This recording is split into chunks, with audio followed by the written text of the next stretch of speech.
Wäsche und all sowas verschoben, weil heute ist der letzte etwas schöne Tag mit Sonne. Die nächsten Tage sollen trüber werden. Hinter uns beginnt die Enipeus-Schlucht und wir wollen ein kleines bisschen wandern. Heute der allererste Wanderversuch mit Bonnie. Mal gucken, wie weit wir kommen. Ist spannend auf jeden Fall. Sie macht es sehr gut mit Schleppleine und Geschirrle. Und theoretisch kann man hier Mehrtageswanderungen machen, in Hütten übernachten und bis auf die Gipfel vom Olymp klettern. Wir versuchen nur ein bisschen hochzukommen, ein bisschen Aussicht genießen und wollen uns schon über dieses kleine Erfolgserlebnis freuen.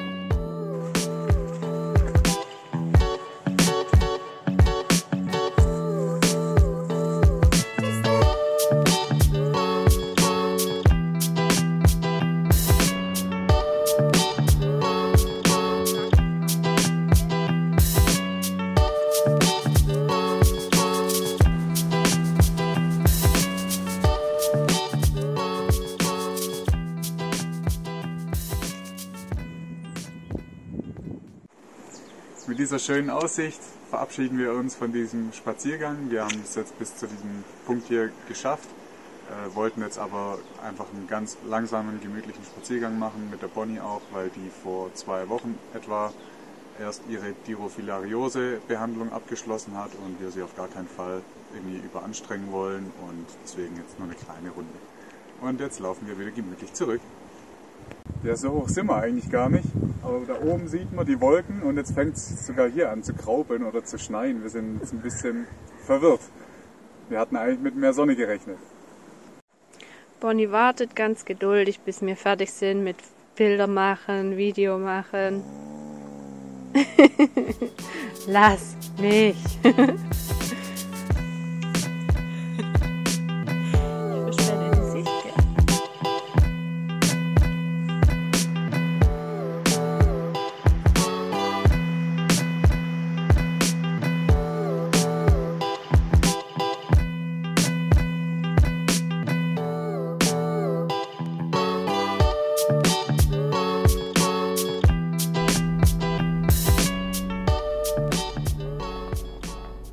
Ich war erfolglos bisher auf der Brennholzsuche. Wir wollen ein kleines Lagerfeuerchen machen heute Abend und was grillen. Und habe nur einen so einen etwas größeren Stängel gefunden. Meine Begleitung hat mir auch nicht groß geholfen. So, jetzt habe ich doch noch ein bisschen was aufgegabelt. Der spinnt doch, der Alte.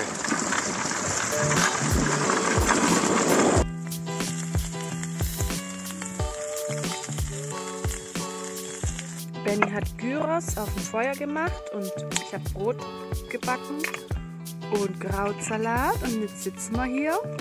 Ein Weißwein von Greta und die süße Maus ist auch am Naschen. Wohl auf einen schönen Abend. Einen schönen Abend.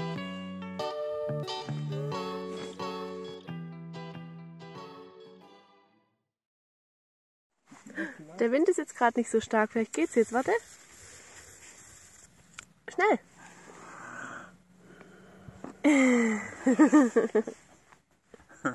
Happy Birthday! Funktioniert nicht. Dafür hat der Benny zum Geburtstag noch Sonne geschenkt bekommen. Wir dachten nämlich eigentlich, heute ist kein schönes Wetter mehr.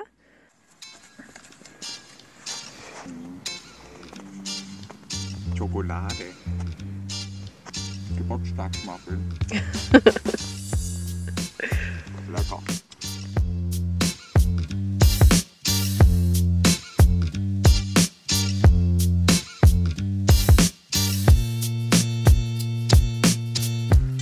So, unser Parkplatz an den Meteora-Klöstern da oben ist schon mal nicht schlecht, aber ein bisschen arg einsichtig und deswegen laufe ich gerade nochmal runter. Wir haben gerade oben den Spot da oben ausgekundschaftet. Die Inga wartet mit der Bonnie und da parken wir jetzt noch schnell um und haben dann ein wunderschönes Plätzchen. So, wir haben jetzt unseren Campspot. Wir sind mega happy. Es ist wunderschön hier.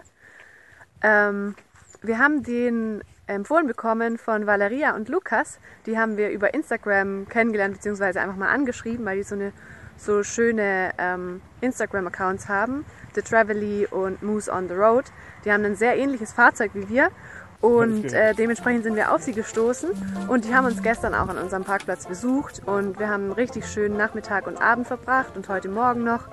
Und wir haben es mega genossen, mit Gleichgesinnten zusammen zu hocken. Irgendwie hat es einfach gepasst, würde ich sagen. Also von unserer Seite aus war es richtig gediegen, irgendwie zusammen zu sein und haben uns ausgetauscht. Wir haben uns, glaube ich, gegenseitig ganz gute Tipps geben können. Und wir haben auf jeden Fall viele sehr gute Tipps von den beiden bekommen und hatten eine echt schöne Zeit, die wir genossen haben. Und dann hat es sich auch ganz gut getroffen. Es war Bennys Geburtstag gestern. Das heißt, wir saßen da dann zusammen am Feuer, haben ein Weinchen getrunken und es uns einfach gut gehen lassen, gegrillt auf der Feuerschale und so. Das war echt nice. Und jetzt sind wir hier und morgen wollen wir die Meteora-Klöster angucken. Haben jetzt endlich noch mehrere Tage verspätet unsere Wäsche abgegeben, diesmal in der Wäscherei und nicht in so einem Self-Service-Ding. Wir sind gespannt. Das heißt, wir mussten jetzt gar nichts machen, nur abgeben und können abholen. Mal sehen, was das auch kostet. Ja, und wir freuen uns jetzt auf die nächsten Tage. Die Bonnie gewöhnt sich immer mehr ans Reisen und ist sehr aufgeweckt und hat auch vor Valeria und Lukas ihre Angst ein bisschen ablegen können. Jetzt heute Morgen, das erste Mal durften sie streicheln. Sie ist sehr, sehr ängstlich, was fremde Menschen angeht. Bleibt immer bei uns. Ihr Rückzugsort ist der Bruno. Wenn sie Angst hat, will sie den Bruno. Und das ist super gut für uns, weil wir wissen, bei uns fühlt sie sich wohl und ist sie zu Hause. Und ja.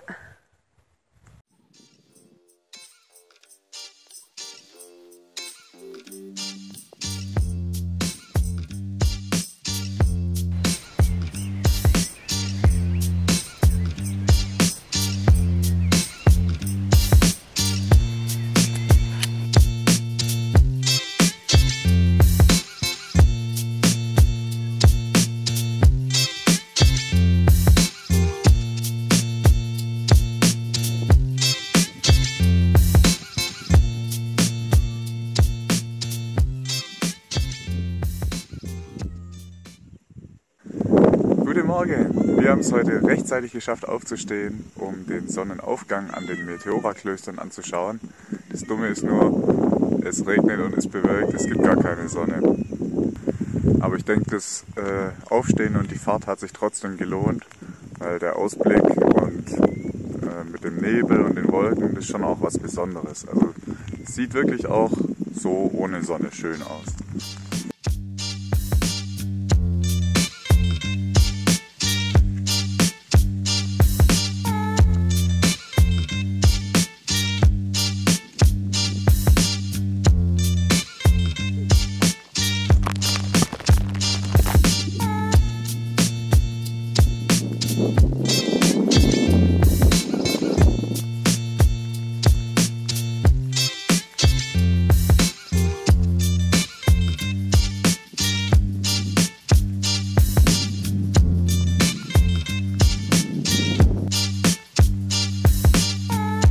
Wir haben jetzt hier noch den ganzen restlichen Tag verbracht, haben so ein bisschen drauf gewartet, dass es irgendwann mal vielleicht für eine Stunde aufhört zu regnen, dass wir einfach freie Sicht haben. Das hat leider nicht geklappt, jetzt ist kurz vor Sonnenuntergang. Leider haben wir auch die Sonne den ganzen Tag überhaupt nicht gesehen. Ja, die Klöster sind trotz allem sehr, sehr schön anzuschauen. Es ist sehr beeindruckend, wie die hier einfach in den Fels gebaut wurden. Und es lohnt sich auf jeden Fall, sich das mal anzuschauen.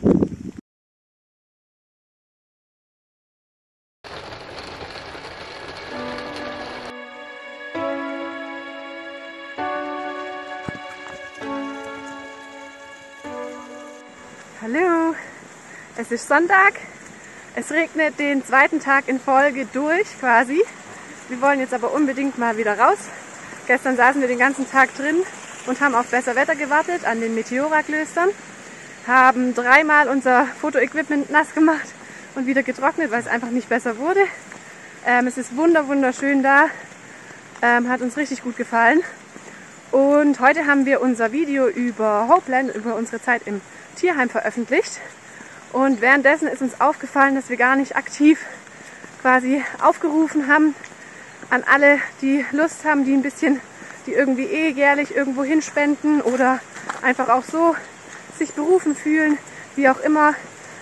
Hopeland und Zorro Dog Savior sind ganz arg auf Spenden angewiesen, denn zum Beispiel in Griechenland sind keine öffentlichen Gelder, Achtung, Flussüberquerung. Macht jetzt Pause. In Griechenland gibt es keine öffentlichen Tierheime und auch keine öffentlichen Gelder für Tierheime wie Hopeland. Dementsprechend finanziert sich das ausschließlich über Spenden. Und ihr könnt euch vorstellen, was es für Kosten sind. Tierarztkosten, Instandhaltung des Hopeland selber, Miete und so weiter. Genau, deswegen wäre es super cool. Gerade die Tierarztkosten sind fast genauso hoch oder genauso hoch wie in Deutschland, weil auch die Medikamente genau dasselbe kosten. Also das ist einfach unglaublich, was da jeden Monat an Beträgen zusammenkommt. Und auch Fixkosten, weil ja viele chronische Erkrankungen haben, die täglich behandelt werden müssen und so weiter. Ja, deswegen würden wir uns mega freuen, wenn der ein oder andere Lust hat, die Spendenkasse ein bisschen klimpern zu lassen. Und nicht nur wir, sondern vor allem die Hunde. Und nichts mehr. Jetzt machen wir unseren Spaziergang und dann geht es hoffentlich wieder in die Sonne.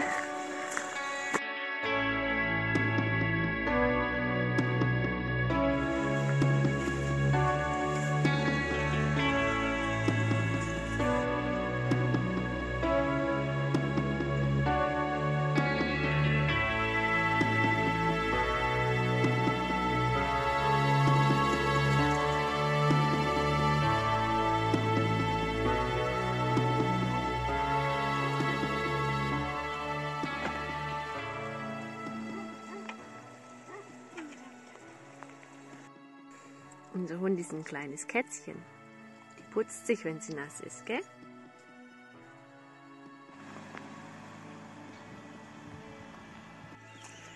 Es sieht mal wieder nicht so aus. Ich glaube, ich brauche es gar nicht filmen. Sieht überhaupt nicht steil aus. Ist aber da unten ganz ordentlich steil. Und ich laufe mit der Bonnie jetzt wieder voraus. Weil es auch holpert und so. Das ersparen wir ihr. Und der Benny kommt gleich nach. Und Hochzus haben wir schon teilweise gedacht, die Vorderreifen heben ab. Mal gucken, wie es jetzt runterzus ist. Die Straße sieht von unten so aus.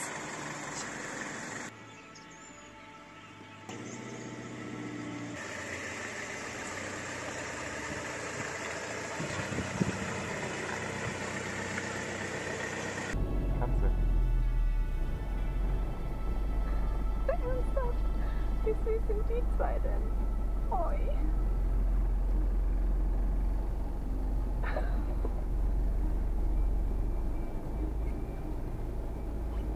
Ja, wir sind gerade in der Stadt gewesen, haben unsere Wäsche geholt und hatten die bei der Reinigung hier abgegeben.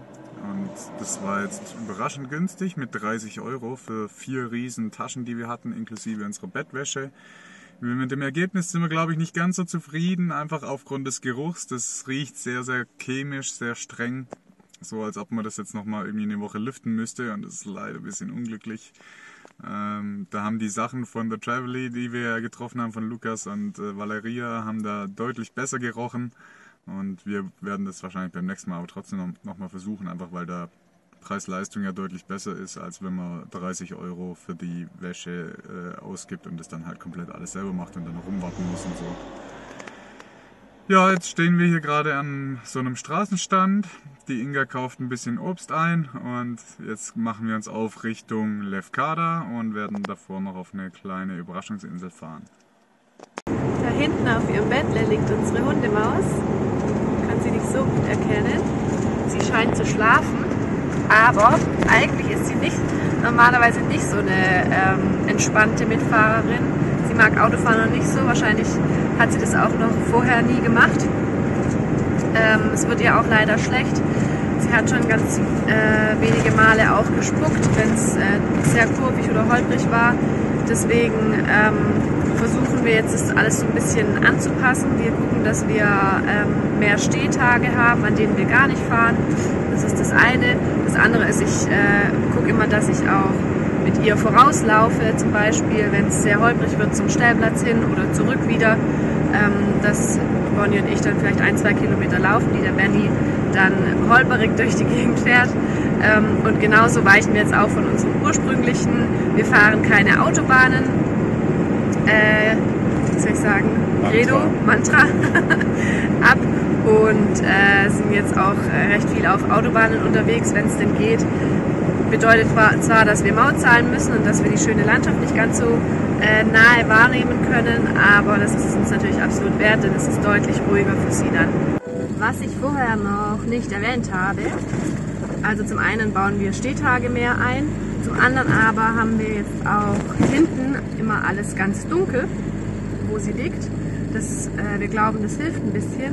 Dann haben wir klassische Musik beim Fahren ausprobiert, scheint auch ein bisschen zu helfen, und wir machen viele Pausen, wo wir sie rausholen, ein bisschen mit ihr laufen, und das neutralisiert sie quasi wieder für ein bisschen weiterfahren.